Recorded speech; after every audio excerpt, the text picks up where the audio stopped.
Someone get the alien child to put some clothes on. She'd be running wild. Happy birthday, you weirdo.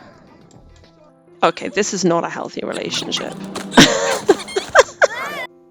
Hello from the void, it's Rose. Welcome back to my channel and to my not so berry challenge. It's been, I think, 10 days since I uploaded, which was definitely, again, not planned, but life's just been a lot lately, hasn't it? I'm just feeling really emotionally and physically exhausted. I think it's partly the moving house, the instability and lack of routine. It's partly that it feels a bit like the world is falling apart and there's nothing I can do about it. So if you're feeling that way too, have a little cry, have a little sleep, do whatever you need to do to look after you. And remember the things you do, especially things like this that you're doing for fun, just, sack them off until you feel ready. But if you are feeling ready to spend 20 minutes in the land of nonsense Flor, get ready for an update, because today it is going to be Winterfest. We are going to be trying to crack on with some of her skills, and we're going to be introing a couple more of our yellow future victims. Let's do it. We are back with Flortles, who is inexplicably at the top of this tower that I didn't know existed. We are going to be trying to hustle up and get her that first promotion. Lucas has been demoted. Got to find Jacob, who hopefully is somewhere about. But we also need to try and transform a light, apparently. So as we wait for Flor to descend 5,000 sets of steps to get down to where she needs to chat to Jacob, we're just quickly checking the kids. I have sent them to school today with the instruction to make friends, because there are a few more yellow sims that I have dropped into the neighbourhood that I would like for them to meet. Cerise presumably is at daycare, or someone's taking care of her and she's not just been abandoned in the bin, but to be honest with Flor, completely possible. I feel like I definitely need to just focus hard on getting her promoted, on maxing out her skills, because I've definitely been finding it a little bit harder with the twins as teenagers trying to sort of start the Rose generational goals at the same time as finishing Flor, and it's just, honestly, it's been a little bit stressful to play, and I've never really found this save stressful to play. I mean, it didn't help that I lost this whole video. So I've moved house and my new desk setup isn't finalized yet, and I put my extension cord where my feet are, which was stupid, and I kicked the surge protectors and shut my entire computer down, and I lost 3 sim days worth of playing, which, as I'm sure many of you know, is brutal. A reminder, go save your game, just do it, and save your video, save everything. So I've done all this before, so I'm kind of retracing my steps, trying to be intentional about it, but also just dealing with the fact that, basically, crazy messy Flor is in her sort of waning days of being the focus of our attention, but I do still need to focus on her rather than moving on to the Rose generation just now, so hopefully that's what we will do this episode. I think in the past I probably would have felt quite mean, doing all of the mischief and mind control interactions on best friend Jacob, but ever since he randomly hit on us at our house, I feel a little bit less warm and fuzzy towards him.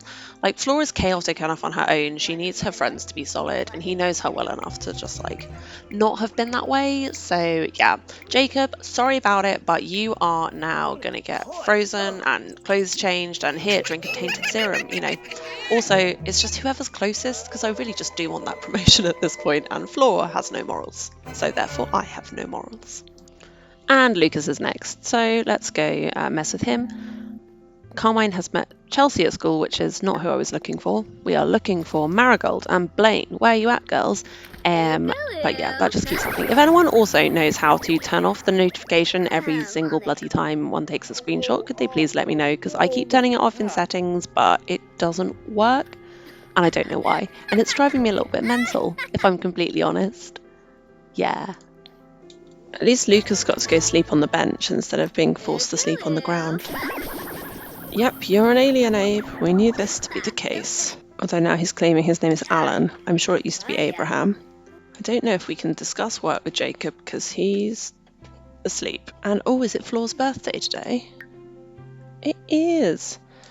Well, I mean, it's about time that she became a full-fledged adult, but at the same time, I didn't really have it factored into my evening plans for her to have a birthday party, so I'm hoping there's maybe a cake in the fridge, because otherwise it's so long. But yeah, oh look, Jacob's awake. Time to chat about work, because that's completely normal colleague interaction. It's hey, remember when I mind controlled you when you fell asleep on your face and drooled all over the floor? Right, now let's just have a chat, how are you feeling about work, buddy? He's probably gonna be not great. I literally just smacked my face on the ground. Crimson's met Rashida, also not who I'm looking for. Oh, and Flor's just going to do the voodoo right in front of Jacob. That's subtle, lovely. I mean, on brand, but just can you imagine? It's like, here's a voodoo doll I made of you earlier, and I'm just gonna play with it in front of you. It's diabolical, truly diabolical. So you should have expected it, to be honest. I like how this lab is just gradually filling up with things that we've transformed into less useful things. If I knew anything about programming, I would go in and see how they generate what objects turn into what objects, because having just transformed 2 grasses, it's like, table, table. So is there something in the programming that's like, grasses will be tables, tables will become cats, cats will become dead people? I mean, I feel like many cats are reincarnated dead people, personal opinion, but my cat is definitely a Victorian ghost. Well, it was an uneventful day at work. We did a lot of mind control, and now we are going to get back home. We're probably going to have Daisy and Savannah over. We're going to see if we can get Flor's birthday in time. So we're back at home, and my first observation is that Cerise isn't dead, so we did something not terrible today. Crimson's in a pretty terrible mood, and Carmine is just upstairs playing chess. Well, it's desperate for a wee because priorities. I'm going to have Flor make herself a little birthday cake because inevitably someone's got into all the ones in the fridge, just one size missing as per always. And okay, someone get the alien child to put some clothes on, she'd be running wild. Human manners don't apply here, or possibly just no one taught her any. I have just noticed that she's dancing to Hot in Here, so maybe it's possible she took it literally that the song told her to take off all her clothes and she has obeyed and then gone sprinting into the garden, which is definitely safe for a toddler. I mean, for someone we've basically ignored because I can't cope, Cerise is not in terrible shape, although we should probably work on her skills a bit. Oh, Crimson's being an awkward little turtle. I definitely feel the Carmine and Daisy situation would totally have thrown him off because he's always kind of just been happy-go-lucky and got on well and like been really close to Daisy but had other friends too, and now all of a sudden like Carmine's kind of like chirps in on his closest relationship and his skin's breaking out and he's like, where do I stand in all of this? You know, suddenly my sister, who's always been the quieter one, is like coming through and like, teenagers suck. Well, being a teenager sucks. Flor, I had birthday candles.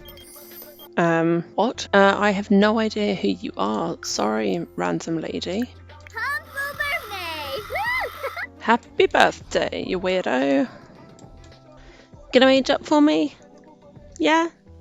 No, apparently not. Just gonna go get some fruit salad instead. Well, please just have your birthday. Please, just do something. One thing. Do one thing for me, Flor. One thing! Come on! Your relationships have failed, your children are a mess, your alien baby is ignored. Just bloody age up like a normal sim. Please. Come back. Please. Oh God. It's been 84 years. But she's finally a full adult. I really, when I set my lifespans, wasn't emotionally prepared for the toll that Flor would take on me for her endless shenanigans.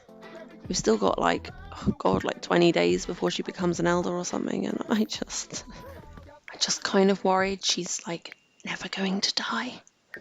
And as much as I love my Sims, I didn't sign up for this particular one to be immortal. Or Flortal. I'm sorry. I'll see myself out. It's been nice knowing you. Check out Miss Daisy talking to Carmine about Crimson. Part of me feels like Daisy in the back of her mind still has like, maybe one day I'll get to like swap the twins and Carmine's just like, la la, teenage love. Crimson's like, why am I stuck here doing homework, watching them like flirt with each other, and Flor's like, I'm alone. Also food, which is pretty much me actually in a nutshell. Anyway, I feel like this whole evening is quite a good like example of the dynamic in the house at the moment. Carmine's definitely oblivious, like just taking what she wants. Daisy's not been communicated with. Crimson, good guys finish last, because he's a teenager and he doesn't know yet that that's a reductive statement, and also just don't be a nice guy in inverted commas. And Flor is flortling, teleporting through walls, not clothing her child, you know, just being her best, worst self. As the screams of the naked Cerise fade into the background, Carmine and Daisy are having their first kiss.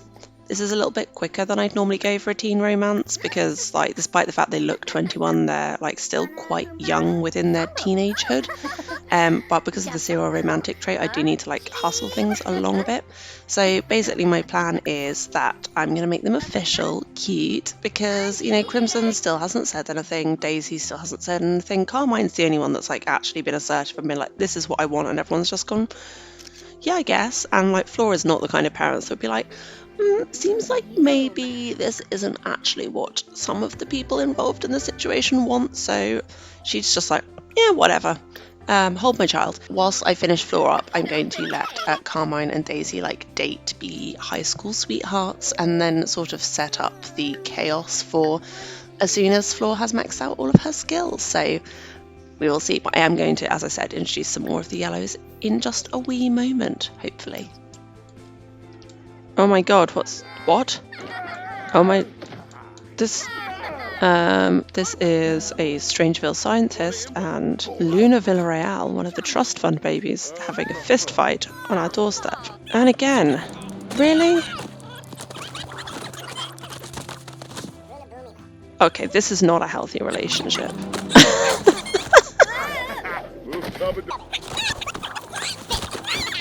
Okay, I am going to reset these guys. Because as much as an endless fist fight at the end of the path might be briefly entertaining, it's A, not healthy, and B, the paperwork if someone dies is just going to be a nightmare, and I have enough on my plate. So thank you and good night to you all. Oh, and good morning. It's always another day, isn't there? Oh god, it's Winterfest. Okay, well that means everyone gets the day off.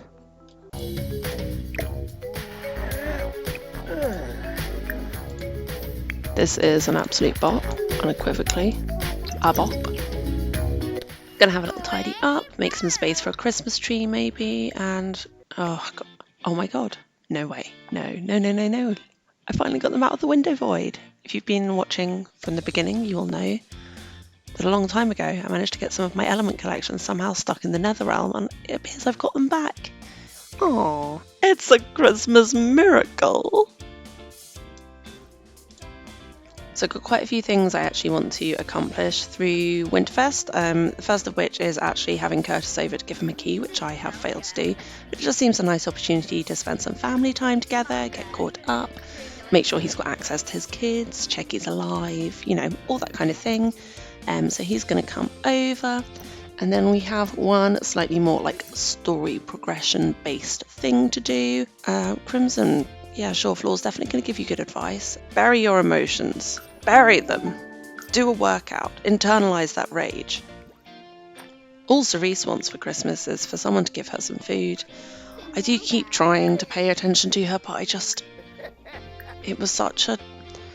because she wasn't planned for. I just don't have sort of space for her in the setup that I've been planning for the Rose generation pretty much since I started this challenge, and I feel a bit bad about that because it's not her fault, but it might be unfair to her to send her back to the planet 6am if I'm honest. Anyway, indoors, Flor is giving Crimson the gift of a lot of lies and mischief for Christmas to try and max out that mischief skill. Lucky boy. Oh, that's right, Flor. Look to your child for validation. Let's invite Gianna over for Winterfest because we know she doesn't have anyone. Cook a grand meal. It's going to have to be tofurkey because that's the only vegetarian-friendly grand meal. I mean, what kind of game designers create an entire trait that is vegetarian, and in the grand meal, which is a requirement for several of the game holidays, there is only one veggie option? Like, it wouldn't fly in a restaurant? Why does it fly in the game? She says, as though the base game didn't come with screaming, untouchable babies that just magically turned into fully fledged children after a couple days. But I digress. The point is that I'm trying to get them to rattle through a bunch of Christmas traditions, starting out with trimming the tree, with their little fam. Gianna's also there because Flor needs friends, because her kids will shortly be leaving her, and Daisy has come over. Carmine's got a present for her. It's just a copy of the picture they took because I'm cheap. And Crimson, honestly, Crimson gives little Cerise more attention than anyone else. Flor regularly forgets she's a parent. But look, he's just autonomously teaching her something. I don't know what. Hopefully something good.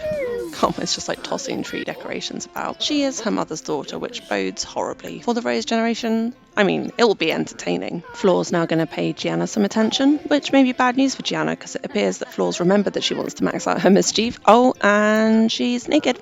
It's not Christmas if it's not naked. That's what no one says. Jacob, we know you're not a spy. You work at our office and you're basic. So, yeah, nice try. I'm going to try and get the kids away from this, get them to work on their projects. I've been trying to get Flor to cook this dinner literally all morning, and I think we're finally about to have it come to fruition. Oh, there it is. There's that pallid, flaccid-looking, not meat turkey. But at least now you can take yourself and go for a wee before you wet yourself, and Ceresa's naked again. That poor child has so many issues, pretty much all of which are definitely her mother's fault. Time to light the tree. Curtis has just gone home, which is frustrating because we were trying to have a nice family Christmas, but we tried. So, tree is lit, time for a grand dinner, which I'm hoping the cleaner has just put in the fridge and hasn't been binned. Okay, good, we still have it. And Flor is ringing her little bell. Gianna's decided she would rather go home than risk Flor's cooking, which after the great grand breakfast disaster of the very beginning of the save, I can completely understand because I think she probably got food poisoning then and still hasn't forgotten it. So yeah, we'll just have a nice little family dinner. I say family. Daisy's at the table while Ceresa's upstairs potty training herself. That poor child. But yeah, I'm not putting a high chair in. I'd rather honestly be boiled in oil. Right, as soon as they're done with their dinner, we are going to send the kiddos on a little adventure. And here is what they will be up to. So something to know about me is that I always have to have a story. So when I realised I needed to find a way to introduce like a crap ton of yellow Sims into my game for Carmine to date and eventually have a kid with one of, I was like straight away trying to work out how to do that. And I thought the pooling interest group was actually a good way in because they're not like the smartest kids, but they are, you know, nice to each other, they're solid, they're not getting into any trouble. So potentially a school principal might ask them to reach out to this new family that's moved in town. So waiting outside the house is the first of the Sims. That's Blaine Doré. Oh, Carmine really needs a wee. Blaine was made for me by Memora Sims. I don't want to give away too much about her character, but you can kind of tell from her vibe she's a little bit more of a bad girl. The story sort of behind this house setting is that Blaine and the other Sim, who you'll meet in a minute, aren't actually related. They have the same guardian, who is this dude on the side who I made myself. Basically he is looking after them, and it's like not exactly a hostel or a group home, but like they're not exactly a family, they're more like a collection of people that are nice to each other. Anyway, so I'm just gonna have the twins hand over some homework and get to know them a little bit so that they can potentially add them to the club. The twins have both got other stuff that they seem to be prioritising, like going for a wee right now, but Crimson, stop talking to Daisy, I know you miss her, but please go and introduce yourself to Marigold. Marigold Bergamot was made for me by Daisy. Put your clothes on, Jesus Christ. Marigold was made for me by Frolicking Gnomes, who is Morgan here on YouTube. I'll link to both Morgan's YouTube and Memora's blog down in the down in the bio, so you can go check out what they're up to, which I would definitely recommend. Anyway, Marigold is like got a slightly softer vibe than Blaine, and she is, you know, again, I'm not going to say much about her at this point, but they've both got little characters that we'll hopefully be able to bring out through the teenage years, and they're just going to join the circle of the twins to give Carmine a wider yellow sandpit to play in. Anyway, having dropped off the homework, which I did by getting Crimson to give them a book each and just introduce themselves to the twins, that concludes what I really wanted to get done in this episode. And I think, you know, I don't want to force things. We don't need to progress Rose just yet. I need to get back to focusing on, I think we will just leave it there with the introduction of these beautiful new yellow friends, and I will catch up with you next time.